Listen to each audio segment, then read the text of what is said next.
सभी का स्वागत है आपके अपने YouTube चैनल प्रवीण क्लासेस में। दोस्तों, हम लोग करंट अफेयर्स में घटना चक्र की जीएस पॉइंटर पुस्तक में जितना भी करंट अफेयर्स अभी नया आया है उस टॉपिक को चला रहे हैं यहाँ पर। तो आप सभी लोगों से निवेदन है कि वीडियो को पूरा देखना, क्योंकि ये वीडियो आपके लिए आने वाली परीक्षाओं में बहुत महत्वपूर्ण भूमिका निभाएगा। इसके पहले पार्ट 1 डाल चुके हैं, तो आप लोग चाहें तो उसे भी देख सकते हैं। पहला सवाल लेते हैं। यहाँ तक हो चुका था, बांदीपुर टाइगर रिजर्व में सफेद सांभर किस वर्ष देखा गया था? ये वर्ष 2014 में देखा गया था। इसके बाद भारतीय नौसेना ने नौसेना कर्मियों के परिवारों की सुविधाजनक यात्रा के लिए उबेर के साथ समझौता किया है। नेक्स्ट क्वेश्चन है, किसके द्वारा स्वदेशी रूप से विकसित सैन्य लड़ाकू पैराशूट प्रणाली का सफलतापूर्वक परीक्षण किया गया है? भारतीय वायुसेना के द्वारा इसे किया गया है। इस पैराशूट को डिजाइन और विकसित किया गया है ADRDE के द्वारा। Aerial delivery research and development establishment की स्थापना वर्ष 1969 में हुई थी।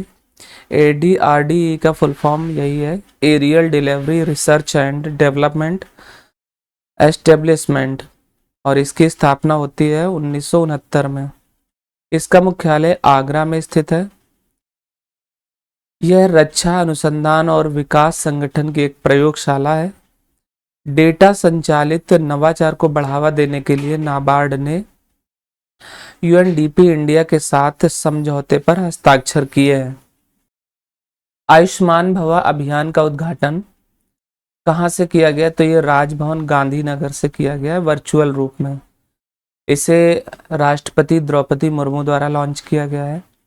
भारत सऊदी अरब स्ट्रेटेजिक पार्टनरशिप काउंसिल की पहली बैठक का आयोजन नई दिल्ली में किया गया। टाइम स्क्वायर न्यूयॉर्क अमेरिका पर गीत जारी करने वाली पहली भारतीय फिल्म द वैक्सीन वार बन गई है। ये 5 सितंबर को बनी है। फिल्म का शीर्षक गीत है सृष्टि से पहले।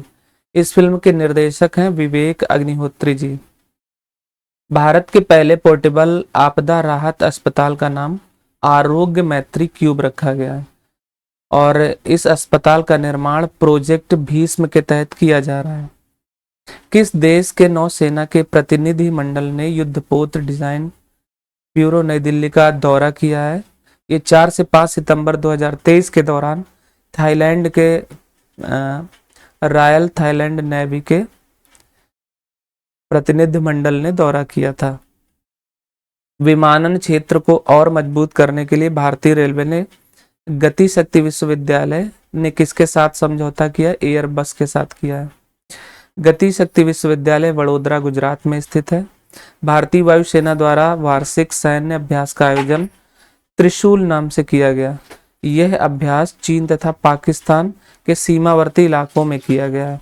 वर्ष 2023 में भारत ने G20 शिखर सम्मेलन का 18वां संस्करण आयोजित किया। इसे 9 से 10 सितंबर 2023 के मध्य आयोजित किया गया, और ये इसका आयोजन भारत मंडपम प्रगति मैदान नई दिल्ली में किया गया। भारत द्वारा G20 अध्यक्षता का मुख्य विषय वसुधैव कुटुंबकम अथवा एक पृथ्वी एक कुटुंब एक भविष्य रखा गया है। उक्त विषय को कहाँ से लिया गया? इसे महाउपनिषद से लिया गया है। ये प्राचीन संस्कृत पाठ से। G20 की स्थापना वर्ष 1999 में हुई थी। अंतर्राष्ट्रीय आर्थिक सहयोग हेतु प्रमुख मंच के रूप में इसे वर्ष 2009 में नामित किया गया था। भारत द्वारा G20 की अध्यक्षता 1 दिसंबर 2022 से 30 नवंबर 2023 तक की जा रही है। G20 का पहला शिखर सम्मेलन कब और कहाँ आयोजित किया गया था? तो इसका पहला सम्मेलन वर्ष 2008 में वाशिंगटन DC में आयोजित किया गया था। G20 के सदस्य देश कवर करते हैं वैश्विक सकल घरेलू उत्पाद का लगभग 85%, वैश्विक व्यापार का 75 से अधिक, और वैश्विक आबादी का लगभग 2/3 भाग कवर करते हैं। G20 के सदस्य देशों में शामिल देश जो है अर्जेंटीना, ऑस्ट्रेलिया, ब्राजील, कनाडा, चीन, France, Germany, Bharat, Indonesia, Italy, Japan, Mexico, Korea गणराज्य, रूस, सऊदी अरब, दक्षिण अफ्रीका, तुर्की, यूनाइटेड किंगडम, संयुक्त राज्य अमेरिका और यूरोपीय संघ इसके शामिल देश हैं। यानी कुल 19 देश हैं और यूरोपीय संघ कुल मिला के 20। भारत द्वारा अतिथि देशों के रूप में किन देशों को आमंत्रित किया गया? भारत ने बांग्लादेश, मिस्र, Mauritius, Netherland, Nigeria, Oman, Singapore, Spain और संयुक्त अरब अमीरात जैसे देशों को अतिथि के रूप में आमंत्रित किया। इस दौरान G20 के 21वें सदस्य के रूप में किसे शामिल किया गया है? तो ये मोस्ट इम्पॉर्टेंट प्रश्न है, आप इसे ध्यान रखिएगा कि G20 के 21वें सदस्य के रूप में अफ्रीकी यूनियन को शामिल किया गया है। दोस्तों वीडियो अच्छा लगे तो इसे लाइक भी करते रहिए, अपने दोस्तों तक शेयर करते रहिए और जितना आप शेयर करेंगे लोगों की मदद हो सकेगी, क्योंकि हमारे चैनल में आप देखिएगा जाके जितने भी टॉपिक हैं आपके लिए कहीं ना कहीं जरूर महत्वपूर्ण है। जो आपको अच्छा लगे उस टॉपिक को देख सकते हैं। अगला प्रश्न लेते हैं। वर्ष 2022 में G20 की अध्यक्षता इंडोनेशिया द्वारा की गई थी और 2023 में भारत कर रहा है, जबकि 2024 के लिए G20 की अध्यक्षता ब्राजील को सौंपी जाएगी। G20 का स्थायी सचिवालय कहीं नहीं है, इसका स्थायी सचिवालय नहीं है और कोई नहीं है। इसकी अध्यक्षता ट्रॉइका द्वारा यानी कि पिछला, वर्तमान और आने वाले अध्यक्ष देश द्वारा समर्थित होता है। भारत की अध्यक्षता में ट्रॉइका में कौन से देश शामिल है? तो इंडोनेशिया, क्योंकि इंडोनेशिया में पहले 2022 ने अध्यक्षता की है, भारत 2023 में कर रहा है और 2024 में ब्राजील कर रहा है। तो जो ट्रॉइका है उसमें शामिल देश इंडोनेशिया, भारत और ब्राजील है। ये भारत की अध्यक्षता में है। इंडोनेशिया की वह कौन सी महिला किसान है जिन्होंने G20 शिखर सम्मेलन में हिस्सा लिया? ये रायमती घुरिया और सुभाषा मोहंता। इन्होंने अपना विचार बाजरा की खेती पर प्रस्तुत किया या रखा। उड़ीसा के किस उत्पाद को GI टैग प्रदान किया गया है? ये अगस्त 2023 के दौरान काला जीरा और कोरापुट को GI टैग प्रदान किया गया है। पेप्सिको इंडिया कहाँ खाद्य विनिर्माण संयंत्र स्थापित करेगी? ये नलबाड़ी, असम में स्थापित करने की इसकी योजना है। इसके लिए उसने 778 करोड़ रुपए निवेश करने का निर्णय लिया है। देश के पहले सोलर सिटी का उद्घाटन सांची, मध्य प्रदेश में किया गया। इसका उद्घाटन शिवराज सिंह चौहान द्वारा किया गया। ये मध्य प्रदेश के मुख्यमंत्री हैं। राष्ट्रीय स्वच्छ गंगा मिशन ने मेरठ में सीवरेज ट्रीटमेंट प्लांट और अन्य बुनियादी ढांचे के विकास के लिए समझौता किया है। ये उत्तर प्रदेश जल निगम और messrs Meerut STP private limited के साथ समझौता किया गया है। इस पे हस्ताक्षर दिल्ली में किए गए। पश्चिम बंगाल विधानसभा ने किस दिन को बांग्ला दिवस के रूप यानी पश्चिम बंगाल स्थापना दिवस के रूप में मनाने का प्रस्ताव किया है? ये 7 सितंबर 2023 को पोइला बैसाख के दिन मनाने का किया गया है। महाराष्ट्र सरकार ने कहाँ आम बोर्ड स्थापित करने की घोषणा की है? कोंकण क्षेत्र में किया है। यह आम की किस किस्म खेती को समर्थन देने के लिए स्थापित किया जाएगा? तो जो आम की हापुस किस्म की खेती है इसके लिए समर्थन देने के लिए इसे स्थापित किया जाएगा। भारत ड्रोन शक्ति 2023 का आयोजन हिंडन, गाजियाबाद और आयोजन जो किया गया है ये हिंडन, गाजियाबाद में उत्तर प्रदेश में किया गया है। इसका आयोजन 25 से 26 सितंबर के दौरान किया गया था। भारत ड्रोन शक्ति का आयोजन उत्तर प्रदेश में किया गया। इसका आयोजन भारतीय वायुसेना और ड्रोन फेडरेशन ऑफ इंडिया के द्वारा किया गया है। 8 सितंबर 2023 को बंगलुरु में वायुसेना उप प्रमुख ने हिंदुस्तान टर्बो ट्रेनर यानी कि HTT-40 को उड़ाया। वर्तमान में वायुसेना उप प्रमुख एयर मार्शल आशुतोष दीक्षित है। इस विमान को स्वदेशी रूप से किसके द्वारा डिजाइन किया गया है? तो जो ये विमान है इसको हिंदुस्तान एरोनॉटिक्स लिमिटेड यानी HAL के द्वारा डिजाइन किया गया है। इसके द्वारा दायर जनहित याचिका के आधार पर शीर्ष न्यायालय द्वारा हिमालय क्षेत्र की वहन क्षमता का आकलन हेतु विशेषज्ञ पैनल को गठित करने का निर्देश दिया गया है। तो ये आईपीएस हैं, पूर्व आईपीएस अशोक राघव, इनके द्वारा ऐसा किया गया है। दिल्ली में G20 शिखर सम्मेलन स्थल पर किसकी प्रतिमा स्थापित की गई? नटराज की प्रतिमा को स्थापित किया गया है। और आयोजन स्थल का नाम भारत मंडपम रखा गया। इस प्रतिमा या मूर्ति की जो ऊंचाई है वो 27 फीट की है और इसका वजन 18 टन है। इसको राधा कृष्णन स्थापित और उनकी टीम द्वारा बनाया गया है।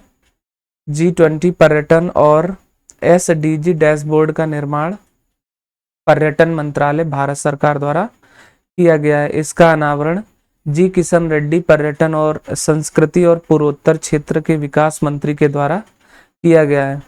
पर्यटन मंत्रालय ने इसे संयुक्त राष्ट्र विश्व पर्यटन संगठन के सहयोग से निर्माण किया है।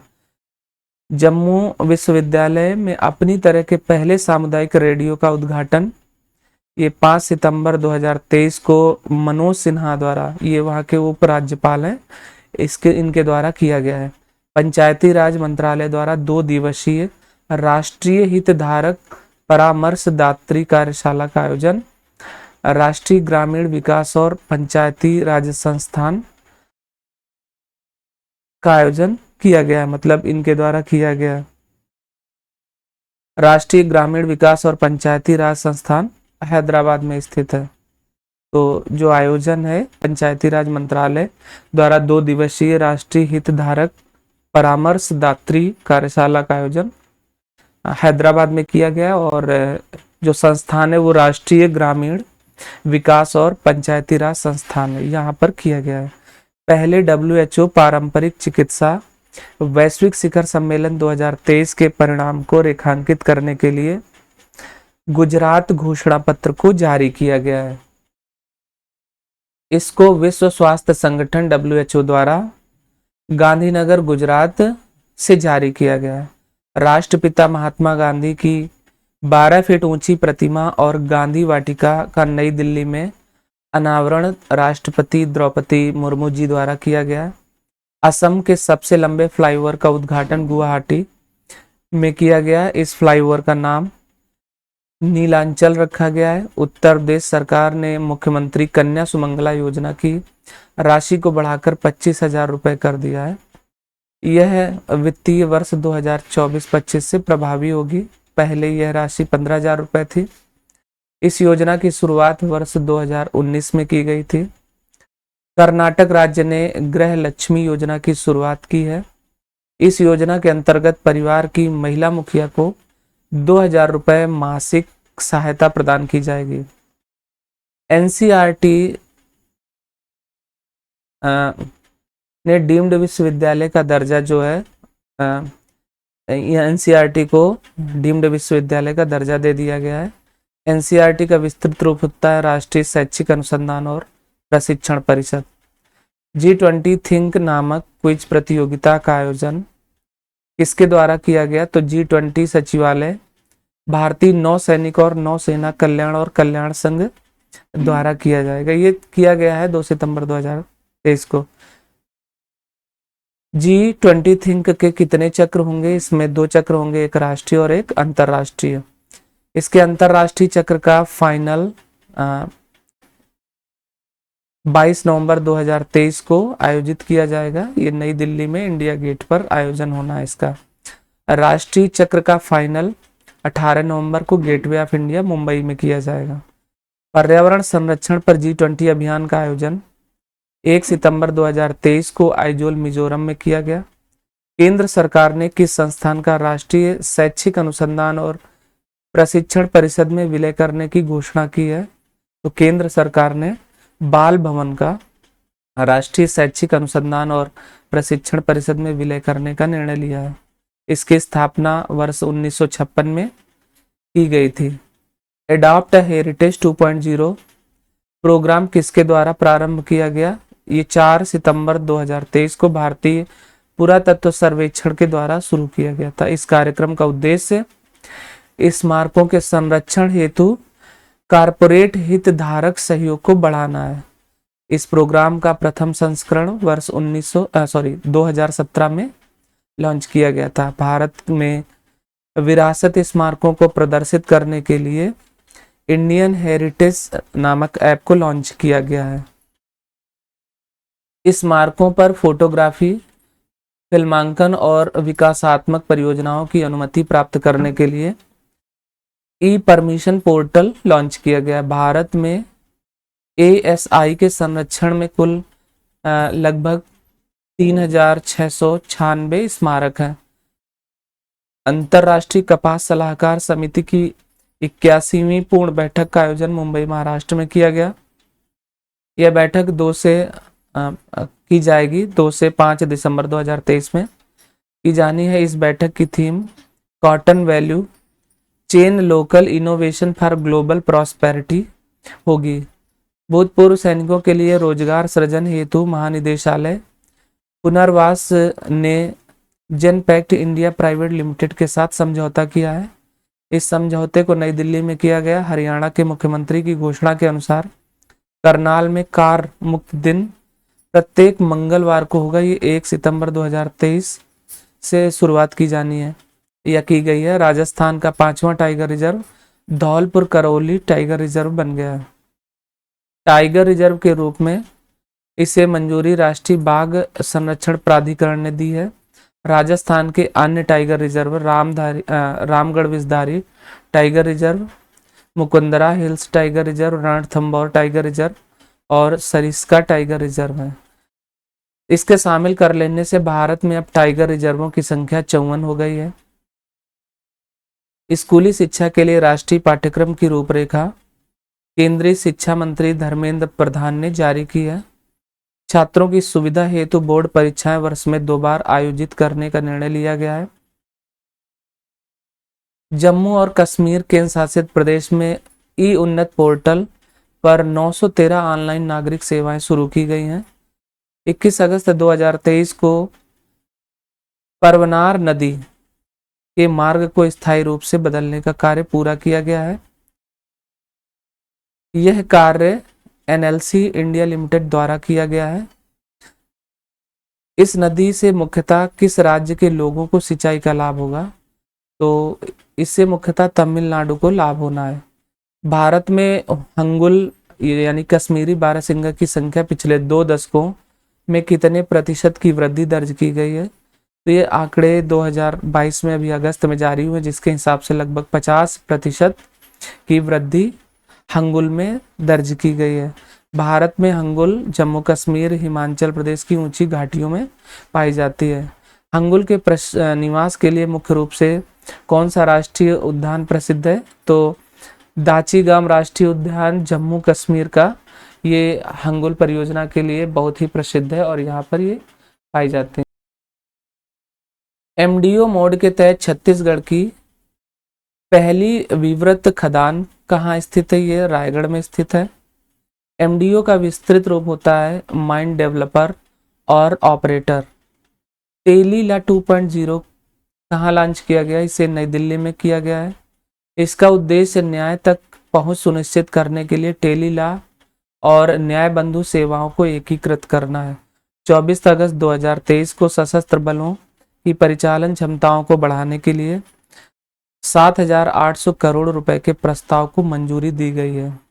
यह मंजूरी रक्षा खरीद परिषद द्वारा दी गई है।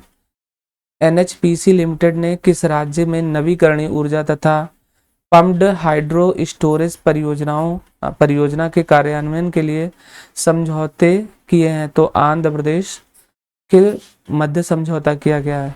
प्रधानमंत्री के भाषणों पर केंद्रित सबका साथ सबका विकास सबका विश्वास नामक पुस्तक का विमोचन भोपाल में किया गया है। बिहार राज्य ने हाल ही में जाति गणना का सर्वेक्षण कार्य पूरा किया है। केंद्र सरकार ने बाढ़ प्रभावित क्षेत्रों की स्थिति पर त्वरित जानकारी प्रदान करने के लिए फ्लड वॉच ऐप को लॉन्च किया है। स्वच्छ वायु सर्वेक्षण 2023 को केंद्रीय प्रदूषण नियंत्रण बोर्ड द्वारा जारी किया गया है। इसके अनुसार प्रथम स्थान पर इंदौर है।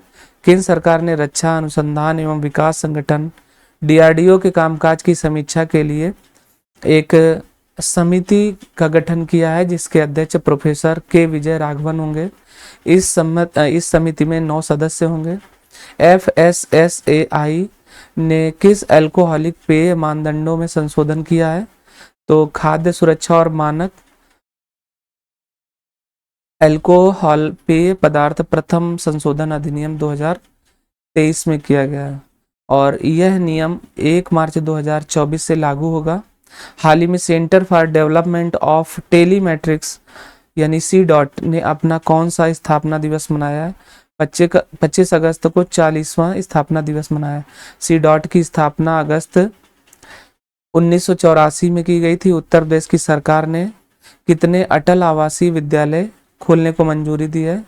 तो उत्तर प्रदेश सरकार ने 18 अटल आवासीय विद्यालय को मंजूरी दी है। मध्य प्रदेश की सरकार ने छिंदवाड़ा शहर में श्री हनुमान लोक का उद्घाटन किया है। दिल्ली नगर निगम ने दिल्ली में नागरिक सेवाओं में क्रांति लाने के लिए एक मोबाइल ऐप को लॉन्च किया जिसका नाम है MCD 311। असम राज्य ने प्लास्टिक की पानी की बोतलों पर प्रतिबंध लगाने की अधिसूचना जारी कर दी है। यह अधिसूचना 1 लीटर तक की बोतलों पर लागू होगी। यह अधिसूचना 2 अक्टूबर 2023 से प्रभावी होगी। अगस्त 2023 में खबरों में रहा नमस्ते योजना के अंतर्गत कितने शहरों को शामिल किया जाएगा? तो नमस्ते योजना के तहत 500 शहरों को शामिल किया जाएगा। केंद्र सरकार द्वारा नमस्ते योजना में 360 करोड़ रुपए की लागत के साथ 4 वर्षों के लिए लागू किया गया है। जो नमस्ते का पूर्ण रूप है वो national action plan for mechanised sanitation ecosystem रखा गया। नमस्ते योजना मुख्य रूप से सीवरों, सेप्टिक टैंकों की सफाई का मशीनीकरण के रूप में लक्षित किया गया। G20 शिखर सम्मेलन के दौरान यातायात संचालन के बारे में विवरण प्रदान करने हेतु दिल्ली पुलिस द्वारा वर्चुअल हेल्प डेस्क स्थापित किया गया। G20 शिखर सम्मेलन का आयोजन 9 से 10 सितंबर 2023 के मध्य किया गया। इसका आयोजन दिल्ली में किया गया। तमिलनाडु राज्य ने स्कूलों के लिए मुख्यमंत्री नाश्ता योजना का विस्तार किया है। इसके तहत कक्षा 1 से 5 तक के बच्चों को नाश्ता प्रदान किया जाएगा। मुख्यमंत्री नाश्ता योजना 2022 में लॉन्च की गई थी। अरुणाचल प्रदेश के अंजा जिले में बेली पुल का उद्घाटन किया गया है। इस पुल का निर्माण भारतीय सेना और BRO के द्वारा किया गया है। BRO का पूर्ण रूप होता है सीमा सड़क संगठन या बॉर्डर रोड ऑर्गेनाइजेशन। तेलंगाना सरकार ने आर्टिफिशियल इंटेलिजेंस की नैतिकता पर सिफारिश को लागू करने के लिए यूनेस्को के साथ समझौता किया है। यूनेस्को द्वारा आर्टिफिशियल इंटेलिजेंस की नैतिकता पर सिफारिशों को वर्ष 2021 में अपनाया गया था। IIT बॉम्बे को एक गुमनाम दाता से 160 करोड़ रुपए का दान मिला है। 31 अगस्त 2023 को 5 डाइविंग सपोर्ट क्राफ्ट परियोजना के किस पहले जहाज का जलावतरण किया गया है? तो इसका नाम है DSCA-20 यार्ड 325। तो दोस्तों आज ये करंट अफेयर्स की आज की जो क्लास थी यहीं तक सीमित करते हैं क्योंकि वीडियो लंबा हो जाएगा। कोई बात नहीं है, हम इसको कई पार्ट में डिवाइड करें, कम से कम 4-5 पार्ट तक ये सीरीज पूरी हो जाएगी। तो ये बहुत ही महत्वपूर्ण प्रश्न है आने वाले परीक्षाओं के लिए। आप लोग देखिए और आप चैनल पे विजिट करिए, वहाँ पर आपको इसके पार्ट मिल जाएंगे। और भी बहुत सारे टॉपिक पड़े हैं जिनको आप देख सकते हैं। वीडियो अच्छा लगा है तो इसे लाइक कर दीजिए, दोस्तों तक शेयर करिए। मिलते हैं अगले वीडियो में। नमस्कार।